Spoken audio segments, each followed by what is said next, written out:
নমস্কার বন্ধুরা, the art of food with Abhijit চ্যানেলের পক্ষ থেকে আবার একটা নতুন রেসিপি আপনাদের সামনে নিয়ে এসেছি। মুগলাই চিকেন। অ্যাকচুয়ালি মোগলাই চিকেনের অরিজিনাল অর্থ হচ্ছে মুঘলের থেকে এসছে মুগলাই চিকেন। তো একদমই নর্মাল একটা সহজ সরল রেসিপি, খুব টেস্টি খাবার। সাধারণ চিকেনের মতনই বানানোর রেসিপিটা খুব একটা হাতি ঘোড়া কিংবা রকেট সায়েন্স নেই, নর্মালি। তো চলুন স্টার্ট করা যাক মুগলাই চিকেন কীভাবে বানাতে হয়। তার আগে বলি, আমার চ্যানেলটাকে লাইক, শেয়ার ও সাবস্ক্রাইব করতে ভুলবেন না, এবং পাশে রাখা যে বেল আইকনটা আছে ওটা অবশ্যই টিপবেন, কারণ হচ্ছে আমার রান্নার যে কোনো নোটিফিকেশন খুব তাড়াতাড়ি আপনাদের কাছে পৌঁছে যাবে নতুন নতুন রেসিপি। চলুন স্টার্ট করা যাক মোগলাই চিকেন কীভাবে। আমরা আজকে বানাচ্ছি মোগলাই হান্ডি চিকেন। তার জন্য আমি বোনলেস চিকেন নিয়ে নিয়েছি 500 গ্রাম। তো বোনলেস চিকেনটাকে আমি ছোট ছোট স্লাইস করে কেটেছি। এবারে যেটার কাজ হচ্ছে, আমি এটাকে মেরিনেট করব। মেরিনেট কী কী দিয়ে করব? মেরিনেট করব আমি ব্ল্যাক পেপার দিয়ে। ব্ল্যাক পেপার নিয়ে নিয়েছি আমি 1 টেবিল স্পুন, আর দেবো সল্ট 1 টেবিল স্পুন। সল্ট আপনারা টেস্ট অনুযায়ী দেবেন। তো এটাকে এবার ভালো করে মাখিয়ে নেবো, যাতে চিকেনের গায়ে মশলাগুলো ভালো করে লাগে, সেদিকটা নজর রেখে আমাকে করতে হবে। তো আমি তাই করছি। এবার এটাকে ভালো করে মাখিয়ে নিচ্ছি মশলাগুলো এটার গায়ে, চিকেনের গায়ে। ভালো করে মাখানো হয়ে গেলে এটাকে আমি আধা ঘন্টার জন্য ছেড়ে দেবো। আধা ঘন্টার জন্য আমাকে এটাকে মেরিনেট করে রাখতে হবে। তো আধা ঘন্টা আমি এটাকে এবার মেরিনেট করতে দিয়ে দিয়েছি। আমি ততক্ষণে কী করছি, আমার মেরিনেশনের টাইম শেষ হয়ে এসছে। তার আগে আমি কী করছি, একটা কড়াই নিয়েছি। কড়াইটাকে আমি ভালো করে গরম করে নিয়েছি। ভালো করে গরম করে নিয়ে এর মধ্যে আমি কী করেছি, 3 টেবিল স্পুন আমি অয়েল দিয়েছি। অয়েলটাকে এবার হিট করব। অয়েলটা হিট হয়ে গেলে এর মধ্যে আমি বাকি ইনগ্রিডিয়েন্টসগুলো একে একে মেশাতে থাকবো। তো এই বাকি ইনগ্রিডিয়েন্টসগুলো আমি এর মধ্যে একে একে মেশাতে থাকবো। আমার ফার্স্ট ইনগ্রিডিয়েন্টস হচ্ছে গিয়ে, আমি 250 গ্রামের মতো 3টে বড় পেঁয়াজ নিয়ে নিয়েছিলাম, যেটাকে আমি গ্রেট করে নিয়েছি। পেঁয়াজগুলোকে আমি দিয়ে দিলাম এবার কড়াইয়ের মধ্যে। কড়াইয়ের মধ্যে দিয়ে আমি এটাকে ভালো করে পেঁয়াজটাকে আমি ফ্রাই করব, যতক্ষণ অবধি গোল্ডেন ব্রাউন না হয়ে যাচ্ছে এবং পেঁয়াজের কাঁচা গন্ধটা যতক্ষণ অবধি না চলে যাচ্ছে, ততক্ষণ অবধি আমি এই কাজটা করব। এবার আমি পেঁয়াজটাকে ভালো করে ফ্রাই করব। তো বলছিলাম, রান্না কোনো আর্ট একটা বিশাল। তো এটাকে যদি আপনি মন দিয়ে করেন, দেখবেন খাবারটা খুব টেস্টি হবে, এবং সমস্ত ব্যাপারটা ইনগ্রিডিয়েন্টসের উপর ডিপেন্ড করে তার কতটা পরিমাণে দিচ্ছেন এবং সেটাকে কিভাবে আপনি কষিয়েছেন।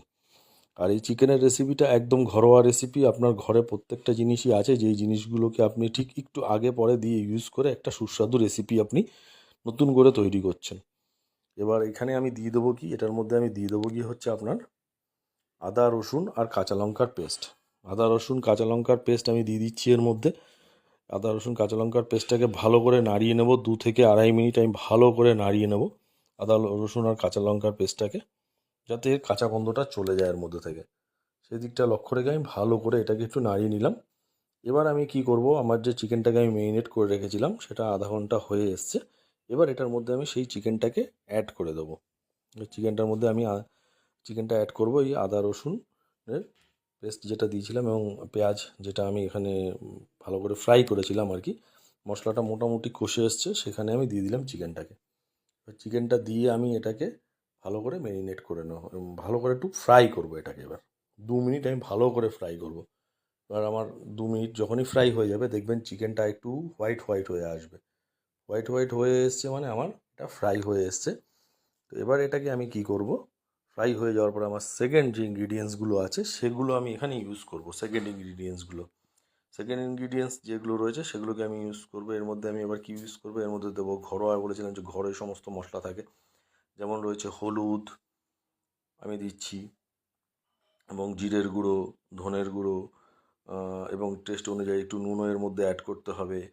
আর দেবো গিয়ে আমরা হচ্ছে গিয়ে আপনার একটুখানি সামান্য পরিমাণে লঙ্কার গুঁড়ো। কেন দেখুন, আমি আগেই বলছি যে লঙ্কা কিন্তু আমরা এর মধ্যে যেহেতু ব্ল্যাক পেপার দিয়েছি এবং কাঁচা লঙ্কার পেস্ট দিয়েছি, ঝাল বেশি হওয়ার সম্ভাবনা আছে। এই জন্য আমি আগেই বললাম লঙ্কার গুঁড়োটাকে আপনারা একটু কম ইউজ করবেন। আমি জাস্ট দিয়েছি সামান্য পরিমাণ একটু কালার হওয়ার জন্য। এই যে এইমাত্র আমি দিলাম।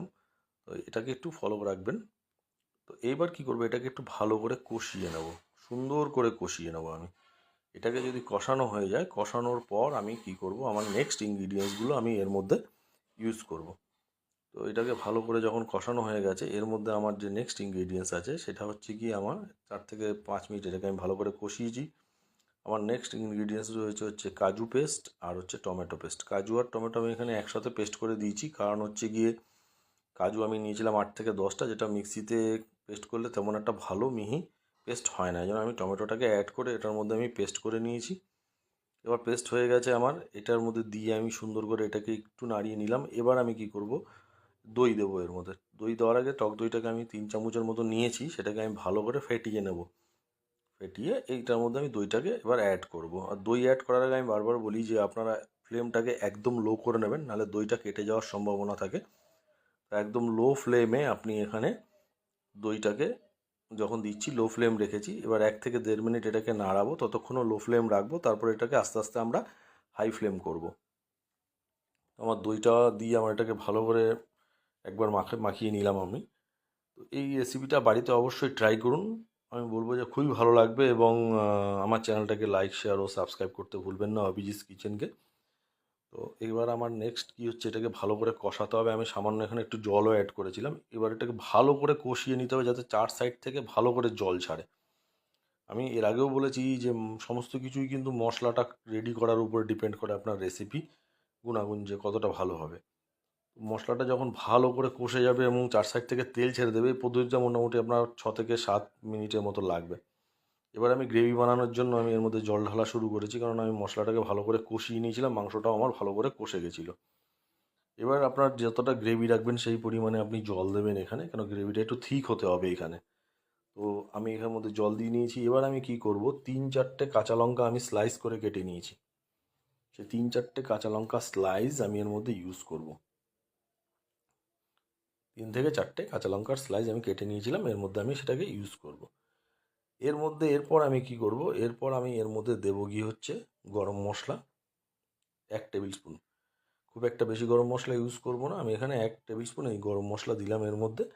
আর দেবো গিয়ে হচ্ছে কসুরি মেথি, আমি দেবো 1 টেবিল স্পুন।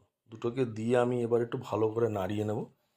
এবার নাড়ানো হয়ে গেলে এইবার এই যে আমি পরে গ্রেভি বানানোর জন্য যে ওয়াটারটা অ্যাড করেছিলাম এবং এই ইনগ্রিডিয়েন্টসগুলো দিলাম, দিয়ে আমি 15 মিনিট এটাকে কুক হতে দেবো। এই 15 মিনিট কুক হতে দেওয়ার মাঝে মাঝে কিন্তু আপনাদের একটু লক্ষ্য রাখতে হবে যে এটা ঠিকঠাক ফুটছে কিনা এবং নিচে লেগে যাচ্ছে কিনা, মাঝে মাঝে একটু নাড়িয়ে নেবেন 15 মিনিটের মধ্যে। অনেকে ঢাকনা দিয়ে এটাকে ফোটান লো ফ্লেমে, আমি এটা উইদাউট ঢাকনা দিয়ে একটু মিডিয়াম ফ্লেমে আমি এটাকে একটু ফুটিয়ে নিচ্ছি, যাতে তাড়াতাড়ি রেসিপিটা রেডি হয়ে যায়। এবার এটা মোটামুটি অনেকটাই জল দেখবেন মাঝে মাঝেই টেনে আসছে। তো রেসিপিটা আমার মোটামুটি রেডির পথে। তো আমার এই রেসিপি যদি আপনাদের ভালো লাগে, আমি বারবারই বলি যে আমার চ্যানেলটাকে লাইক, শেয়ার ও সাবস্ক্রাইব করতে ভুলবেন না। দেখুন কীভাবে ফুটছে আমার এটা। তো রেডি হয়ে এসছে। এবার আমি এর মধ্যে কী করেছি, একটু ধনে পাতা নিয়েছি, নিয়ে চপ করে এর মধ্যে দিয়ে দিয়েছি। আর এর মধ্যে চাইলে আপনারা বাটার কিংবা ঘিও দিতে পারেন, অপশনাল, যেহেতু ইন্ডিয়ান ডিশ। তো এর মধ্যে বাটার ঘি চলে, আপনারা দিতে পারেন, অপশনাল। তো আমি এটাকে ভালো করে রেডি হয়ে গেছে, এখন আমি এটাকে নামাবো এবং এটা সার্ভিং প্লেটে আমি এটাকে সার্ভ করব। অবশ্যই বাড়িতে বানান, বারবারই বলছি, এবং আমার চ্যানেলটাকে লাইক, শেয়ার ও কমেন্টস করতে ভুলবেন না। তো আমার এই রেসিপি রেডি। এবার আমরা এটাকে কি করছি, একটা সার্ভিং প্যানের মধ্যে নিয়ে নিয়েছি, নিয়ে এটার মধ্যে আমি রাখছি। এবং দেখুন সাইডে আমি গার্নিশিং করার জন্য একটু ধনেপাতা চপ করে রেখেছি এবং কয়েকটা কাঁচা লঙ্কা স্লাইস করে রেখেছি আমি সাইডে, এটাকে গার্নিশিং করব। গন্ধ তো একটা দারুণ এসছে, মানে বলে বোঝানো যাবে না আপনাদেরকে। আপনারা অবশ্যই বাড়িতে বানান, বানিয়ে ট্রাই করে আমাকে কমেন্ট বক্সে কমেন্ট করুন যে কীরকম লেগেছে।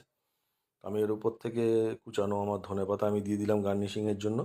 আর ওখানে চেরা কাঁচা লঙ্কাগুলো আছে সেগুলো আমি দিয়ে আমার ডিশটাকে রেডি করেছি সার্ভের জন্য। এই আমি একটা ডিশ।